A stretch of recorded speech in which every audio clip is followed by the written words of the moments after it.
Que a paz e a graça de Cristo esteja com todos vocês neste momento, que estão em casa, isolados por conta dessa doença que acometeu o mundo. Sabemos que essas coisas iriam acontecer porque a própria Bíblia nos revela de todas essas pragas que no fim dos tempos chegariam à terra.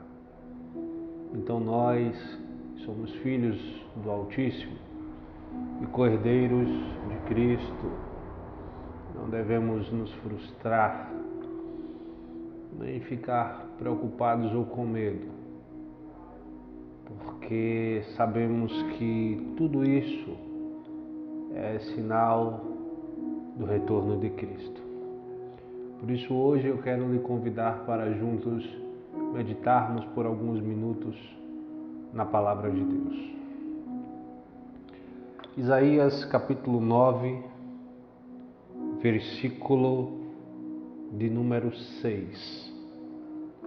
Diz assim: Porque um menino nos nasceu, um filho se nos deu, o principado está sobre os seus ombros e o seu nome será Maravilhoso, Conselheiro, Deus Forte, Pai da Eternidade e Príncipe da Paz.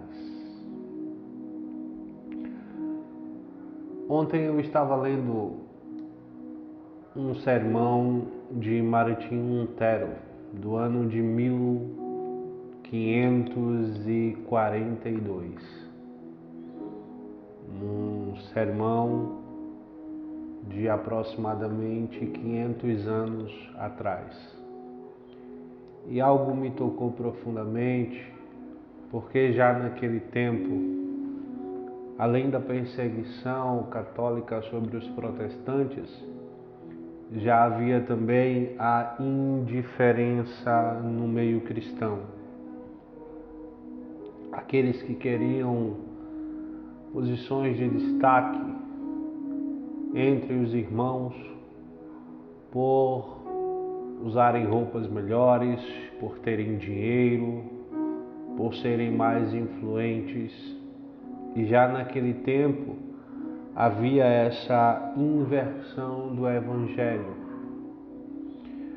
O reino de Deus, ele é composto por coisas que nós não podemos tocar e nem pegar.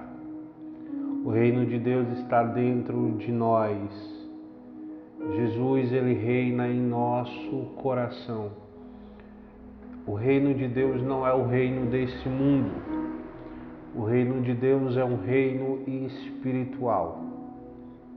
Jesus afirmou isso a Pilatos, quando disse que se nenhum poder tivesse lhe sido dado, ele não teria nenhum poder sobre ele, porque o reino dele não era daqui, o reino dele era um reino de outro lugar. No livro de João, no capítulo 14, Jesus está conversando com os seus discípulos e ele fala que tem que ir para preparar lugar para eles. Esta promessa ele faz aos discípulos, que é repassada para nós. Quando Jesus conversa aos discípulos, é como se ele também estivesse falando com cada um de nós que o reconhecemos como Filho de Deus. E então Tomé indaga, mas para onde o Senhor vai?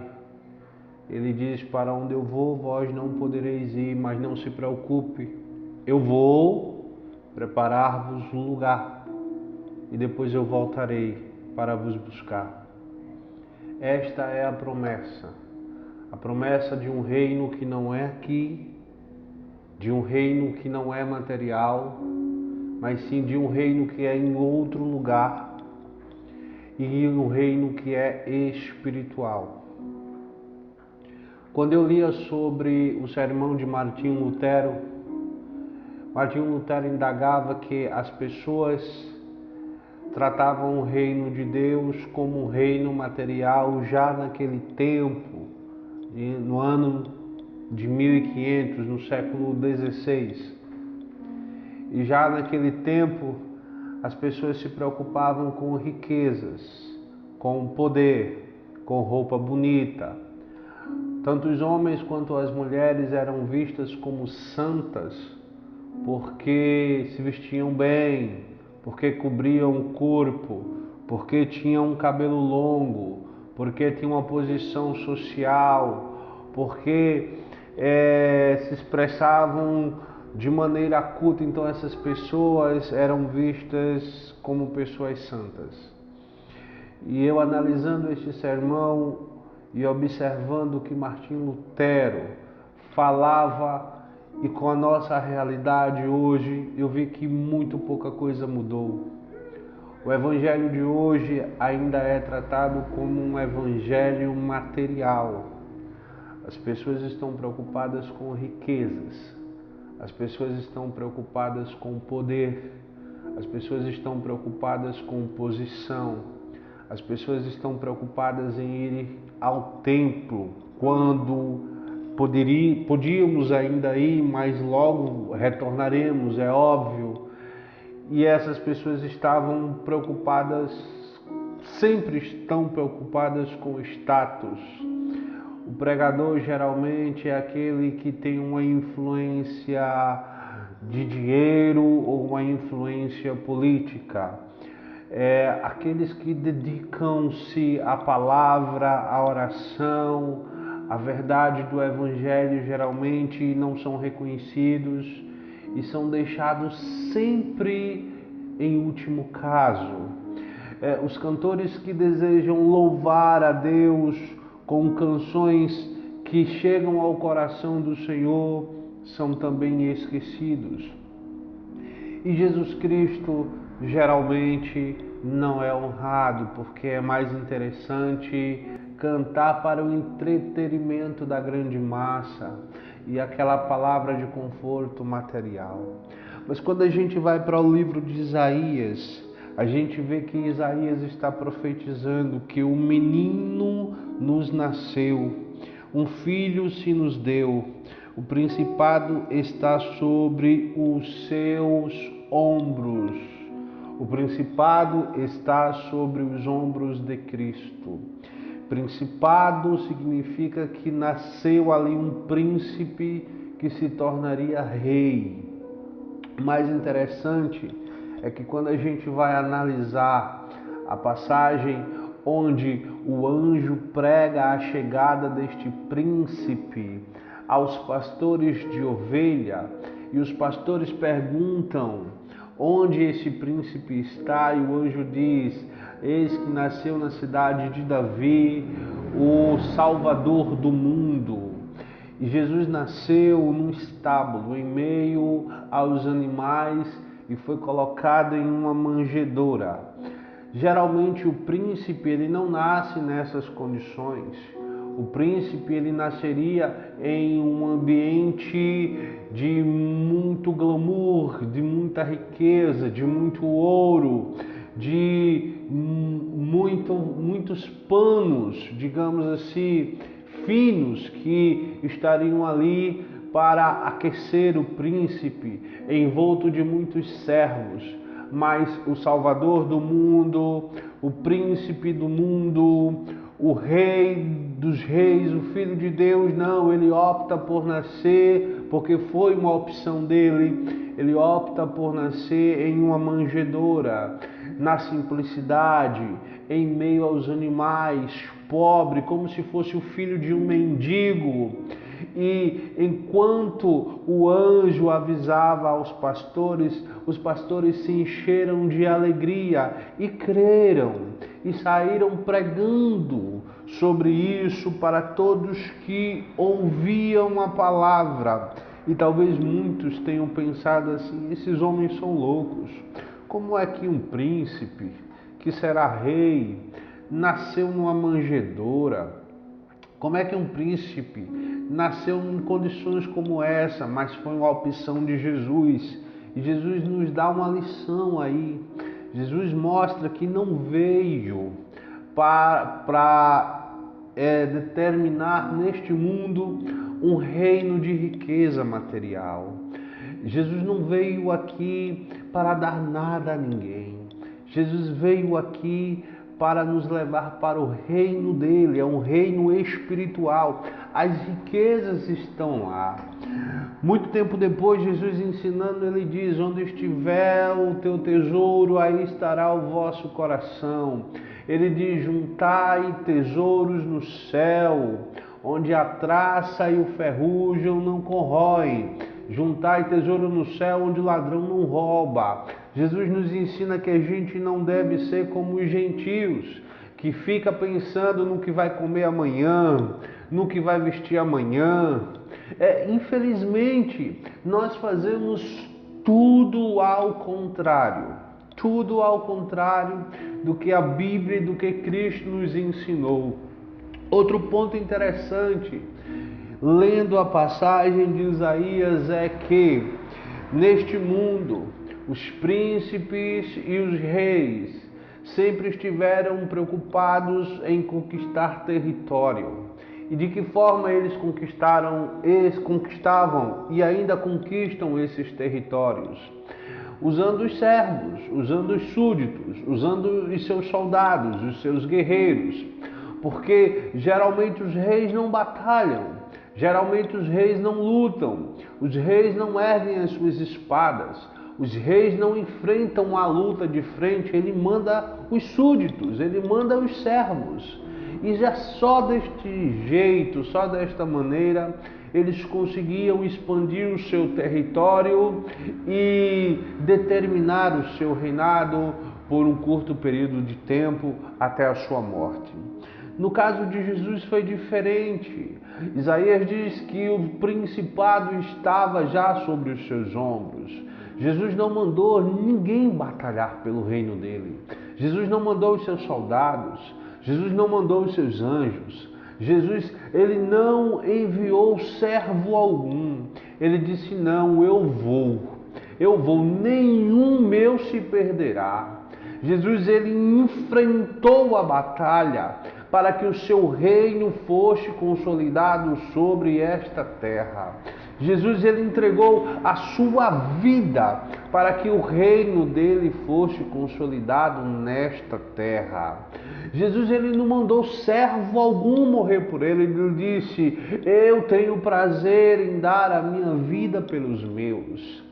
Ele fez isso para que o reino dele fosse consolidado e para que a promessa pudesse existir e um dia ser cumprida, em que aqueles que creram nele, o aceitaram como Salvador e seguiram os seus ensinamentos, terão a glória eterna ao lado de Deus. Infelizmente, ainda no nosso tempo, apesar de termos a palavra na mente já praticamente, porque a Bíblia hoje não está mais apenas impressa, a Bíblia hoje não está apenas traduzida, a Bíblia hoje está na internet, no tablet, no celular, no computador, a Bíblia hoje é falada nas rádios, na TV. Eu sei que muitos distorcem a palavra, mas a Bíblia, ela sempre nos ensina, através do seu Espírito, o Espírito de Deus, o Espírito Santo, que nós estamos fazendo ainda errado. Ainda estamos dando valor ao que é material e estamos esquecendo o que é espiritual. Aleluias. O versículo ainda nos diz: e o seu nome será maravilhoso, conselheiro, Deus forte, Pai da eternidade, príncipe da paz. Maravilhoso porque ele é o Filho de Deus. Maravilhoso porque ele entregou a sua vida para nos salvar. Maravilhoso porque ele deixou a sua glória, a sua riqueza, as suas coroas. Ele deixou tudo o que ele tinha lá no céu, lá em Sião, para descer até a terra, se tornar um homem comum, sentir as nossas dores comer da nossa comida, ter as mesmas necessidades que nós, mas provar que poderia viver como um homem e não pecar, ir até a morte, ressuscitar no terceiro dia, para que os nossos pecados fossem imputados sobre ele. Aí sim podemos dizer, ele é maravilhoso, porque ele nos amou. Maravilhoso ele é, conselheiro porque ele nos aconselha todos os dias a seguirmos uma vida regrada na palavra, a sermos obedientes a Deus. E como é que ele nos aconselha? Através da palavra e através do Espírito Santo de Deus. Não se engane, o único que tem a capacidade de convencer o homem do pecado é o Espírito, e o Espírito anda de acordo com a palavra. A palavra nos ensina, o Espírito nos aconselha, e ele é conselheiro enviado de Jesus Cristo. Deus forte. Não existe nada, ninguém capaz de derrubar um verdadeiro cristão. Eu escutei algumas profecias que eu lamentei ultimamente sobre o coronavírus. Pessoas se deixando usar da própria carne, do próprio espírito, ou até mesmo serem usadas por Satanás, para dizer que a praga que está aí só acometeria pessoas ímpias. Eu não acreditei naquilo que eu ouvi, porque a Bíblia nos ensina que tudo o que está neste mundo é para todos. Deus não faz acepção. A praga está aí porque é um cumprimento bíblico.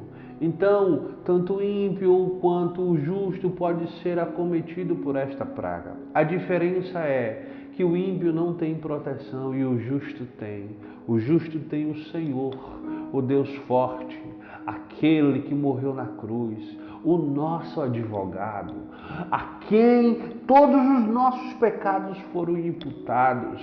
É Ele que nos conforta e é Ele quem nos protege.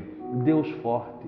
E só a Ele que devemos nos apegar em momentos como esse, em momentos de dificuldade, em momentos de dor, em momentos de lágrima, e mesmo no dia difícil, mesmo no dia da angústia, devemos glorificar e exaltar o seu nome. E mesmo que a morte chegue, para nós, justos, cristãos, servos de Deus, a gente não fica preocupado, porque se a morte chegou, não importa o tipo de morte, por acidente, por assassinato, por doença, não importa o tipo de morte. Quando ela chegar para o justo, vai chegar num dia de alegria, porque é o dia que nós vamos nos encontrar com o Altíssimo. Então ele é maravilhoso, ele é conselheiro, ele é Deus forte, ele é o Pai da eternidade. Para ele o tempo não existe.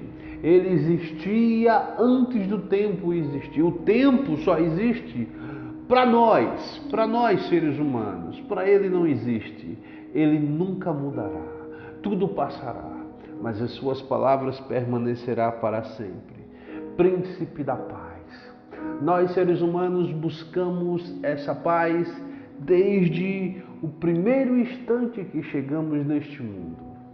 É essa paz que nós buscamos, a paz que Adão e Eva tinham no Éden, porque eles não se preocupavam com nada, não se preocupavam com o que comer, com o que beber, eles não sentiam dores, eles não sentiam frio, eles não sentiam calor, nada dessas coisas ruins, angústia, dor, sofrimento, isso não existia para Adão e Eva. Aí pecaram e tudo passou a existir. Então, esta paz que nós procuramos, só encontramos em Cristo, o príncipe da paz. A paz está nele, no nosso Senhor e Salvador, Jesus Cristo. O que é que eu aprendo com tudo isso? Que nós precisamos mudar, que nós precisamos entender que o reino de Cristo que está dentro de nós é um reino espiritual, é um reino bíblico, é um reino transcendental, é um reino eterno e é um reino que precisa ser ensinado e precisa ser vivido. Irmãos, a roupa não santifica ninguém, a posição não santifica ninguém. Isso não significa que você é um verdadeiro cristão. O verdadeiro cristão é aquele que crê em Jesus, que segue os seus ensinamentos, que toma a Santa Ceia. O verdadeiro cristão é aquele que segue os dogmas de Cristo. O verdadeiro cristão é aquele que vai ao templo para ouvir a palavra de Cristo e absorver apenas a palavra de Cristo.